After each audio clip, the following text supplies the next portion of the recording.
ચાલો આજે વાત કરીએ ઇન્ટરનેટ ઓફ થિંગ્સ એટલે કે આઈઓટીની, જે આપણી દુનિયાને બદલી રહ્યું છે. વિચારો કે એક એવી દુનિયા જે આપણી જરૂરિયાતોને પહેલેથી જ જાણે છે. આ જ તો છે સ્માર્ટ હોમ્સનો કમાલ, જ્યાં ડિવાઇસ એકબીજા સાથે કનેક્ટેડ હોય છે. તો આઈઓટી છે શું? સિમ્પલી એકબીજા સાથે જોડાયેલા ડિવાઇસનું નેટવર્ક જે ડેટા શેર કરે છે. ચાલો સૌથી પહેલાં હેલ્થકેરમાં જોઈએ કે આ ટેકનોલોજી શું કમાલ કરી રહી છે.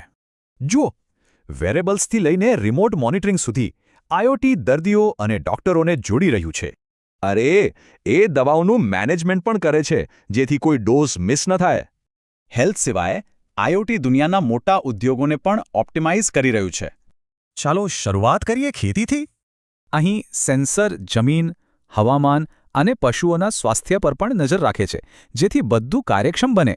હવે ટ્રાન્સપોર્ટેશનમાં પણ આઈઓટી કઈ રીતે વસ્તુઓને ગતિમાં રાખે છે તે જોઈએ. એ રૂટ્સને ઓપ્ટિમાઇઝ કરે છે, ફ્યુઅલ બચાવે છે અને કાર્ગોને સેફ રાખે છે. અને મેન્યુફેક્ચરિંગમાં તો આ એટલું મોટું છે કે એનું અલગ નામ છે, ઇન્ડસ્ટ્રીયલ આઈઓટી. આઈઓટી મશીનોની નિષ્ફળતાની આગાહી કરે છે, જેથી પ્રોડક્શન લાઇન સરળતાથી ચાલતી રહે.